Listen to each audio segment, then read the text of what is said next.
बाबरी मस्जिद बनवा रहे हैं हुमायूं कबीर, क्योंकि इसी से पॉलिटिकली वो गेन कर पाएंगे। अब तक टीएमसी के बैनर तले वो जीते हैं। ममता बनर्जी जो मंदिर कर रहा है सरकारी पैसा लेके, सारा देश में बीजेपी वो राम मंदिर बना के वो हिंदू संस्कृति को इस्टेब्लिश किया। तो मैं मस्जिद बनागी तो क्या कोई संविधान को कोई मना नहीं किया, सुप्रीम कोर्ट तो मना नहीं किया। आप बाबरी के सम्मान में अगर बाबरी मस्जिद बनवा रहे हैं तो वही व्यक्ति 2019 के लोकसभा चुनाव में बीजेपी की टिकट से कैसे चुनाव लड़ सकते? वो जो बंगाल में सत्ता में है तो बीजेपी सारा देश में सत्ता में है, इसीलिए मैं अच्छा वहाँ से अपना ख्याल से मैं कैलाश विजयपुर की को हाथ पकड़ के मैं बीजेपी में शामिल हुआ। जिस पार्टी पे आरोप लगता है बाबरी विध्वंस का, उसके साथ आप कैसे मिल सकते हैं? वो आदमी जो आज के डेट में बाबरी मस्जिद का निर्माण करवा रहा है। बाबरी मस्जिद को तोड़ दिया बीजेपी, तो डायरेक्ट नहीं तोड़ा। कि ममता बनर्जी के चौथे टर्म का रास्ता साफ है या बहुत फंसा हुआ है? मेरा ख्याल से वो कोई बहुमत में नहीं आएगी, न बीजेपी बहुमत में आएगी न टीएमसी आएगी, वो हैंग असेंबली आएगी अगले दिन। तो मतलब ऐसे में बीजेपी के साथ जाना पसंद करेंगे या टीएमसी के साथ जाना पसंद करेंगे? जो मुझे सपोर्ट देगी उनका सपोर्ट लेके मैं सरकार बनाएंगी। राजनीति विकल्पों के साथ साथ प्रतीकों का भी खेल है। जब कोई नई पार्टी लॉन्च होती है तो वो कुछ प्रतीकों को भी आगे लेकर बढ़ती है। पश्चिम बंगाल में इस समय प्रतीकों के जो नेता माने जा रहे हैं उनका नाम है हुमायूं कबीर। टीएमसी से विधायक हैं, लेकिन सस्पेंडेड विधायक हैं, और इस वजह से सस्पेंड हुए क्योंकि इन्होंने बाबरी मस्जिद के ढांचे का अनुकरण करते हुए एक नई बाबरी मस्जिद बनवा रहे हैं मुर्शिदाबाद में, और इसके बाद ही उन्हें पार्टी ने सस्पेंड कर दिया। हुमायूं कबीर इस समय ममता बनर्जी के लिए सबसे बड़े खतरे के संकट के रूप में सामने आ रहे हैं, क्योंकि इन्होंने एक थर्ड फोर्स बनाने का पूरी तैयारी कर ली है। तो हुमायूं कबीर जी, बहुत बहुत स्वागत है आपका। और स्वागत है। और जैसा कि हमने बोला कि प्रतीकों की राजनीति हर जगह होता है। अभी जैसे आपने देखा है कि योगी आदित्यनाथ ने अंबेडकर, वाल्मीकि, इन सब की मूर्तियों के लिए 500 करोड़ रुपए देने का वादा किया। आपने बाबरी मस्जिद को आगे रखा। अब आपके विपक्षी जो पार्टियां हैं, चाहे टीएमसी हो, भाजपा हो, उनका ये कहना है कि अपनी पार्टी को लॉन्च करने का, खुद को और मजबूत करने का, क्योंकि अब तो आप किसी बैनर तले हैं नहीं, तो ये एक हेवी इन्वेस्टमेंट है। आप क्या सोचते हैं? देखिए, मैं जो नया पार्टी लॉन्च किया वो मानुष को, आम आदमी को हित के लिए काम करने के लिए किया। पश्चिम बंगाल में जो सत्ता में है ममता बनर्जी नेतृत्व में जो टीएमसी पार्टी, उनको पार्टी भ्रष्टाचार में स्टैम्प लगा गया। ज़्यादा से ज़्यादा भ्रष्टाचार किया, लोगों को नौकरी सेल किया, वो ज़्यादा से ज़्यादा लोगों को साथ पैसा उठा के वो राजनीति कर रहे हैं। तो इनको खिलाफ, इनको सबक सिखाने के लिए, इनको सत्ता से हटाने के लिए मैं ये पार्टी लॉन्च किया। और जो बीजेपी को बात आप कह रहे, भारतीय जनता पार्टी, वो देश को चलाते हैं, वो बंगाल को कब्जा में लेने के लिए बहुत कोशिश में है, लेकिन मैं बीजेपी को खिलाफ भी राजनीति कर रही। मैं टीएमसी को खिलाफ एक कदम उठाया, इसीलिए उठाया जो बंगाल का जो इतना सारा स्टेट है, इतना बड़ा, वो स्टेट का टोटल विधानसभा जो क्षेत्रीय है वो 294 का है। 294 से आज का दिन में जो ममता बनर्जी को पास 220 सीट मौजूद है, लेकिन वो ये सीट के दखलदारी लेने के बाद वो जो भ्रष्टाचार को इस्टेब्लिश कर दिया, तो आज का दिन में आम जनता में इनको खिलाफ कदम उठाने के लिए कोई लीडरशिप को ढूंढ रहा है। तो मैं जो ममता बनर्जी जो मंदिर कर रहा है सरकारी पैसा लेके, तो उनको खिलाफ में कदम उठाया बार बार। उनको विरोध किया। फिर मैं एक बाबरी मस्जिद का नया बनाने के लिए जो ऐलान किया, तो 1 साल से ज़्यादा पहले मैं 2024 साल का दिसंबर मास में ऐलान किया।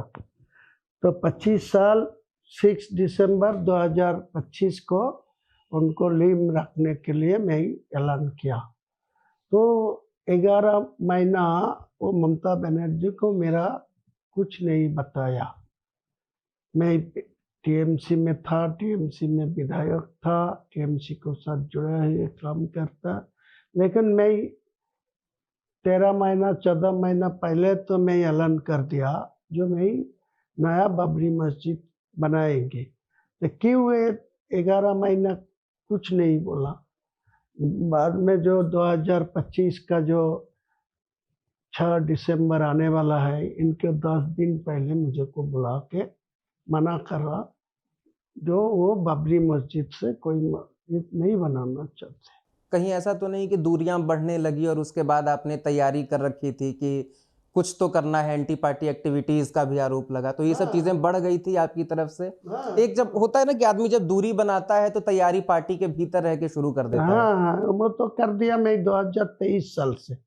2023 में जो चुनाव था, पंचायत का जो चुनाव था, उसी टाइम में भ्रष्टाचार ज़्यादा से ज़्यादा, जो टीएमसी वाला को जो सिंबल में इलेक्शन चुनाव लड़ना चाहते हैं, इनको पैसा लेके चुनाव का टिकट बिकाया। तो उसी टाइम से मैं टीएमसी को खिलाफ कदम उठाया, बात आवाज़ उठाया। तो धीरे धीरे मेरे को 1.5 साल जाने चला गया, तो मेरा खिलाफ वो बार बार मेरे को शोकज भी किया, नोटिस भी किया, उनको मैं जवाब भी दिया, लेकिन उनका जवाब का कोई रिप्लाई मेरे पास नहीं आया। तो सारे एक कदम उठाने के बाद जो 4 दिसंबर 2025 मेरे को सस्पेंड कर दिया। तो सस्पेंड जो कर दिया, पहले से मुझे मालूम था, मेरे 1.5 साल से कोई मेरा बात नहीं सुनते, मेरा बात को कोई ध्यान नहीं देते, मेरी डेवलपमेंट के लिए कुछ बोला तो भी नहीं मानते। तो मैं धीरे धीरे ये सोचा जो मेरे को कुछ ऑप्शन में, विकल्प कोई ऑप्शन में जाना चाहिए। तो इसीलिए मैं तैयारी रखा। तो मेरे को जो 4 दिसंबर 2025 में जो सस्पेंड किया गया, उसी टाइम में ऐलान कर दिया जो मैं 22 दिसंबर 2025 नया पार्टी का लॉन्च कर लूँगी। तो उसी दिन मैं 2.5 लाख आम आदमी को इकट्ठा करके मैं ही नया पार्टी को ऐलान कर दिया, घोषित कर दिया।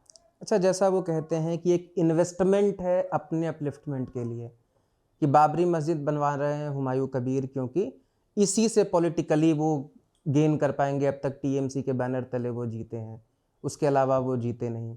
तो अब उनको ऐसा कुछ उछाल चाहिए था, तो बाबरी मस्जिद बनवा रहे हैं ताकि मुस्लिम सेंटिमेंट्स उनके साथ जुड़े, और आस्था का प्रतीक है जैसा लोगों का, तो वो उससे जुड़ सकते हैं। क्या आपके लिए ये सिर्फ एक आस्था का प्रतीक है? और सारा देश में बीजेपी वो राम मंदिर बना के वो हिंदू संस्कृति को इस्टेब्लिश किया। ममता बनर्जी में दीघा में जगन्नाथ मंदिर करके वो एडवांटेज लिया। सनातनी धर्म को एडवांटेज लेने के लिए सब दुर्गायन कर रहा है, काली मंदिर कर रहा है, वो लोगों को दुर्गा पूजा में अनुदान दे रहा है, सपोर्ट दे रहा है। तो मैं मस्जिद बनाऊंगी तो क्या कोई संविधान को कोई मना नहीं किया, सुप्रीम कोर्ट तो मना नहीं किया। तो उनका हक है, उनका राम मंदिर बनाएगी, तो मैं तो कोई विरोध नहीं किया। तो वो जगन्नाथ धाम करे, सरकार से पैसा खर्चा करके वो कर रहा है, तो मैं कोई विरोध नहीं किया। तो मैं मुस्लिम कौम का पैसा में, मुस्लिम कम्युनिटी का अनुदान में कोई मस्जिद बन सकता, तो वो इसीलिए मेरे को खिलाफ कदम उठाया, वही मुद्दा है। तो वो सब लोग हिंदू संस्कृति प्रतिष्ठा करने के लिए करेगा, तो मैं तो कोई विरोध नहीं किया। तो मेरा इस्लाम धर्म मानुष है, मैं इस्लाम को मानते हैं, अल्लाह को मानते हैं, तो इसीलिए मैं वो मस्जिद के लिए कदम उठाया। मस्जिद को साथ कोई पॉलिटिकल लेना देना है नहीं। मैं मस्जिद को इस्लाम का कौम का पैसा में वो बन चुका है। अगले दिन सारे वहाँ हॉस्पिटल भी बनेगी, यूनिवर्सिटी एजुकेशन यूनिवर्सिटी भी बनेगी और होटल रेस्तरां भी बनेगी। सब कुछ वहाँ लोगों को हित में काम करने के लिए, लोगों को सुविधा देने के लिए मैं ये कदम उठाया। अच्छा सर, सबसे ज़्यादा सवाल लेकिन यही उठता है कि आप बाबरी के सम्मान में अगर बाबरी मस्जिद बनवा रहे हैं, तो वही व्यक्ति 2019 के लोकसभा चुनाव में बीजेपी की टिकट से कैसे चुनाव लड़ सकता है? ये जो टीएमसी के खिलाफ आज जो मैं कदम उठाया, पहले 2018 जो पंचायत चुनाव था, उसी टाइम ममता बनर्जी पुलिस वाला मुर्शिदाबाद डिस्ट्रिक्ट में जो किसी को नामांकन भर नहीं फॉर्म फिलअप करने नहीं दिया। वो न कांग्रेस को दिया, ना सीपीएम को दिया, ना बीजेपी को दिया। मुर्शिदाबाद डिस्ट्रिक्ट इतना बड़ा डिस्ट्रिक्ट जो 250 ग्राम पंचायत है, जो 78 जिला परिषद है सदस्य, जो 26 पंचायत समिति का चेयरमैन है, इतना सारा जिला का जो डेवलपमेंट का मैटर में है, जो 2018 में जो पंचायत हुआ वो वोट लूट लिया। पुलिस वाला को साथ लेके, गुंडा को साथ लेके, टीएमसी को गुंडा को मैदान में उतार के पुलिस वाला को साथ लेके, तो उनको खिलाफ लड़ने के लिए मैं वो जो बंगाल में सत्ता में है, तो बीजेपी सारा देश में सत्ता में है, इसीलिए मैं अच्छा वहाँ से अपना ख्याल से मैं कैलाश विजयपुर की को हाथ पकड़ के मैं बीजेपी में शामिल हुआ 26 जून 2018। तो उसी टाइम जाने के बाद वो कैलाश विजयवर्गीय जी मेरे को 11 मुर्शिदाबाद का पार्लियामेंट का उम्मीदवार खड़ा किया, तो मैं चुनाव लड़ दिया। जहाँ से वो 90 से 1 लाख से ज़्यादा वोट कभी नहीं मिला, तो मैं जाके कोई प्रचार नहीं करके, कोई मंत्री नहीं आने के बाद मैं हुमायूं कबीर को नाम पर 2.5 लाख चुनाव में वोट मिला। तो क्या दिक्कत है? नहीं, लेकिन मामला ये है ना कि आप जिन प्रतीकों की बात कर रहे हैं, है ना? आप जो उनके कल्प्रिट माने जाते हैं, जिस पार्टी पे आरोप लगता है बाबरी विध्वंस का, उसके साथ आप कैसे मिल सकते हैं? वो आदमी जो आज के डेट में बाबरी मस्जिद का निर्माण करवा रहा है, उसी का अनुकरण करते हुए, वही स्ट्रक्चर अपने यहाँ, उसी चीज़ को याद करते हुए, मतलब इतना कहीं भी ऐसे छिटक जाना। बाबरी मस्जिद को तोड़ दिया बीजेपी, तो डायरेक्ट नहीं तोड़ा। वो मुरली मोहन जोशी और एल.के. आडवाणी जी को सपोर्ट लेके वो विश्व हिंदू परिषद बजरंग पार्टी वाला वो एक ही हैं सब। तोड़ा तो, लेकिन उनको खिलाफ तो मैं कदम उठाया नया बाबरी मस्जिद। इसीलिए तो मैं मुसलमान को जो दिल में जो अछड़ पड़ा 32 साल पहले 6 दिसंबर 1992, उसीलिए तो मैं सारे मुसलमान को दिल को जो असर पड़ा, इनको दिल को आसानी से वो नया बाबरी मस्जिद आने का तो दिल में खुश हो जाएगी। इसीलिए तो मैं बाबरी मस्जिद को नया बनाने के लिए कदम उठाया। चलिए इस विधानसभा चुनाव पे आते हैं। क्या लगता है कि ममता बनर्जी के चौथे टर्म का रास्ता साफ है या बहुत फंसा हुआ है विधानसभा चुनाव इस बार? ममता बनर्जी अगले जो चुनाव आ रहा है, ये चुनाव में पराजित होगी, हार मानेंगे। कोई उनको जिताने का चांस नहीं है। तो वो जो पार्लियामेंट असेंबली जो है वेस्ट बंगाल का 294 सीट, वो मेरा ख्याल से वो कोई बहुमत में नहीं आएगी। न बीजेपी बहुमत में आएगी, न टीएमसी आएगी।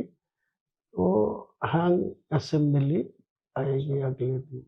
अच्छा, अगर ऐसे हंग असेंबली आएगी तो फिर हुमायूं कबीर के पास मान लीजिए कुछ सीटें हो, ठीक है, जिससे वो सरकार बना सकते हैं। आप किंग मेकर तो खुद को कहते भी हाँ हैं। जरूर। तो मतलब ऐसे में बीजेपी के साथ जाना पसंद करेंगे या टीएमसी के साथ जाना पसंद करेंगे? देखिए, ये मेरा कितना जीत हासिल करेगी, कितना सीट, वो नहीं, जो एक नया आइडियोलॉजिकली तो एकदम स्पष्ट रहता है मामला कि नहीं, बीजेपी के साथ तो हम नहीं जा सकते क्योंकि हमारे वोटर्स के बिल्कुल अगेंस्ट चला जाएगा, उनके पूरे सेंटिमेंट के अगेंस्ट चला जाएगा। तो आपका एक आइडिया तो क्लियर होना चाहिए कि नहीं, बीजेपी के साथ तो नहीं जाना है या टीएमसी के साथ तो नहीं आप जाना है। जो पूछ रहा है, आप जो सवाल उठाया, मुद्दा उठाया, वो तो हो सकता जो मेरे को कोई सपोर्ट नहीं दे के मेरे कोई सरकार बनाने के लिए सपोर्ट जरूरत हो, तो मेरे जो सपोर्ट देगी उनका ही सपोर्ट लेके सरकार बनाएगी। अच्छा, मतलब मुख्यमंत्री बनने का भी आपने सपना देख है लिया। भाई, हाँ, तो आपने राजनीति में मतलब तो वो तो संभावना है ना। तो जो मुझे सपोर्ट देगी उनका सपोर्ट लेके मैं सरकार बनाएंगे, क्या प्रॉब्लम है डेवलपमेंट का, लोगों के लिए काम करने के लिए सरकार बनना ही जरूर। तो मुर्शिदाबाद में 22 विधानसभा सीटें हैं, तो मान लीजिए कि अ, मतलब एक अच्छा खासा सीट है, खासकर हंग असेंबली के टाइम में अगर, और जिस तरीके से बाबरी मस्जिद के निर्माण के बाद एक जो आपके पक्ष में जो चीज़ें यहाँ बन रही है, इसका कोई एक इम्पैक्ट दिखेगा? कितनी सीटें यहाँ से टीएमसी निकाल सकती है? वो गढ़ रहा है टीएमसी का। आज के दिन में मुर्शिदाबाद में टीएमसी का कोई गौर नहीं मानता मैं। जो 2021 में चुनाव में जो बीजेपी को दोनों सीट मिला और टीएमसी को 20 सीट मिला, लेकिन इलेक्शन आने दीजिए, वो उम्मीदवार कैसा कैसा कर रहा है, कहाँ कहाँ कर रहा है, किसी को रिपीट कर रहा है, किसी को निकाल दे रहा है, वो आने दीजिए समय, बाद में आपको प्रेडिक्शन कर दूंगा, वही प्रेडिक्शन मिल जाएगा। अभी तक मतलब क्या सोचा है, कितनी सीटों पे उम्मीदवार उतार सकते हैं? अगर आप नहीं तो किसी के अलायंस के साथ या किसी को किसी सीट पे सपोर्ट करके अभी तक क्या कुछ सोचा है? मेरा ख्याल से मैं अकेला चुनाव में उतरेगी तो मुर्शिदाबाद में जो 22 सीट है, मैं अकेला ही 12 सीट को जीत हासिल करूंगी मेरा पार्टी से। और दूसरा जो कांग्रेस है, सीपीएम है, टीएमसी है, बीजेपी है, बीजेपी दोनों सीट जीत के उनका कहाँ आप कह रहे थे कि टीएमसी को 0 पे सिमटाना है, फिर आप कह रहे हैं कि 12 हम जीतेंगे और वो सब बाकी जीतेंगे। उन सबको तो सीटें ही नहीं आई है 2021 में, उनको कहाँ से आपने 10 सीट दे दिया? 10 सीट तो आई, उनको नहीं दिया, तो किसको मैं दिया? उनको खिलाफ जो बीजेपी है, कांग्रेस है, यहाँ अधीर रंजन चौधरी, तो उनको क्या सीट मिलेगी तो आज का दिन में मैं ये प्रेडिक्शन नहीं करूंगी। और दिन आने दीजिए, इलेक्शन कमीशन को विज्ञप्ति आने दीजिए, टीएमसी को कौन कौन को उम्मीदवार कर रहा है वो सोचने दीजिए, वो कांग्रेस कौन कौन को मैदान में उतरेगी वो देखने दीजिए, बाद में आपको साफ साफ मैं बोल दूंगा जी क्या होने। लेकिन थर्ड फोर्स बनने के लिए एक प्रॉपर अलायंस तो बहुत ज़रूरी रहता है आपके लिए, मैं कि कोशिश एकदम तो किया, कि मैं एमआईएम के कोशिश एकदम साथ अगर आप आएंगे और ज़्यादातर सीटों पे लड़ेंगे तो वो एमआईएम ज़्यादा मेरा मजबूती से दिखेगा मामला। एमआईएम मेरा साथ ही रहेगी, गठबंधन में ही रहेगी, लेकिन और छोटा छोटा 6-7 जो पार्टियां है उनको भी मेरा साथ जोड़ने का इरादा है, जुड़ भी जाएगी। लेकिन सीपीएम और इंडियन सेकुलर फ्रंट वो अपना ख्याल से चल रहा है, मैं ज़्यादा से ज़्यादा टाइम वेट किया, लेकिन अगले हफ्ता तक 15 तारीख तक मैं वेट करके देखूंगी और क्या होने वाला है। कोई मेरा साथ जुड़ेगी तो बहुत अच्छा होगी, लड़ाई मजबूती आएगी, नहीं कोई आएगी तो मैं अकेला ही, ये छोटा छोटा जो पार्टी है, नीम है, बाकी जो है, तो सबको लेके ही मैं चुनाव में उतरूंगी। तो मतलब गठबंधन में बात अटक कहाँ रही है? जैसे एक होता है ना कि जब लोगों को पता है कि आप सब गठबंधन में साथ लड़ रहे हैं, तो क्या होता है कि वो पूरा जो आपके लोग हैं, आपका एक कैडर है जो वहीं शिफ्ट होता है। गड़बड़ इतना ही होता है, जो मेरा स्थिति मजबूत जो सीट में है, जो क्षेत्र में है, वो सीट वो डिमांड कर रहा है, तो सीट तो उनको छोड़ेगी जाएगी, तो वो तो वहाँ टीएमसी फायदा लेगी, तो मैं तो नहीं छोड़ूंगी ना, उनका तो जो ये दबाव एमआईएम आप पे बनाती है? एमआईएम को साथ में कोई प्रॉब्लम नहीं है, या दिक्कत भी है नहीं, लेकिन वो इंडियन सेकुलर फ्रंट जो है आईएसए और जो सीपीएम है उनको साथ चल रहा है। उनको साथ पिछले दिन 2021 में इनको साथ गठबंधन था, कांग्रेस, सीपीएम और इंडियन सेकुलर फ्रंट। तो सब चुनाव में जीरो आ गया। वो इंडियन सेकुलर फ्रंट का एक आदमी नौशाद सिद्दीकी चुनाव बांगूर से जीत लिया। तो आज का दिन में वो जो सिस्टम में गठबंधन करने के लिए तैयार है, मेरा वो सिस्टम नहीं मानूंगी। मेरा जहाँ जो सीट में स्थिति मजबूती है, मेरा को 30 से ज़्यादा % जो मेरा पास सपोर्टर है, चुनाव को वोट देने के लिए तैयार है, वो सीट में कैसे दूसरों को छोड़ देंगे? नहीं छोड़ूंगी मैं। लेकिन एक चीज़ बड़ा आपने इंटरेस्टिंग बताया, कहाँ तो हम सोच रहे थे कि आप कैसे विधायक बनेंगे, कैसे आप अपने कुछ विधायक बनवाएंगे मुर्शिदाबाद के भीतर, और आपने एक ऐसा प्लान कर रखा है कि अगर हंग असेंबली की स्थिति आती है तो कैसे सीएम बनना है, उसका भी आपने प्लान हाँ, रेडी रखा डिमांड है। तो जरूर करूंगी ना। इतना दिन से आज़ादी होने के बाद इतना दिन से कोई 30% जो उच्च वर्णों का आदमी है, ब्राह्मण है, ये लोग चीफ मिनिस्टर दिन के दिन होकर आया। तो लालू प्रसाद यादव जी जो चीफ मिनिस्टर हुआ, नीतीश जी चीफ मिनिस्टर हुआ, वो जो शिबू सोरेन चीफ मिनिस्टर बना, मधु कोड़ा, तो उनका इतना और आपके यहाँ तो इतिहास है, अजय मुखर्जी 3 बार रहे, मतलब 5 सीट के साथ 294 सीटों में 5 सीट के साथ वो मुख्यमंत्री रहे, 35 सीट के साथ रहे, 34 सीट के साथ रहे। तो मेरा 50 सीट 60 सीट चुनाव में जीत के आएगी, तो मैं तो डिमांड करना ही पड़ेगा। डिमांड तो होना ही चाहिए। ये मुसलमान आबादी के लिए डेवलपमेंट करने के लिए, इनको शिक्षा देने के लिए, स्वास्थ्य परिसेवा देने के लिए, पानी जल देने के लिए, तो मुख्यमंत्री तो 37% 37% मुसलमान आबादी है यहाँ। कोई 8% जो शिबू सोरेन का बेटा हेमंत सोरेन, 8% का आदमी चुनाव जीत के वो मुख्यमंत्री हुआ। जो नीतीश कुमार जी, कितना सारा उनका कम्युनिटी में है, लालू प्रसाद यादव जी, रबड़ी देव जी, उनको मिलने, मायावती जी यूपी में, उनका होना चाहिए काशीराम का सपोर्ट लेके। तो मैं क्यों नहीं डिमांड करेंगी? मैं तो डिमांड करना ही चाहिए। मैं मुसलमान से ज़्यादा मेरे को जीत हासिल करेगी, तो मैं तो चीफ मिनिस्टर के लिए डिमांड रखूँ। चलिए, बहुत बहुत शुभकामनाएं आपको और बहुत बहुत धन्यवाद।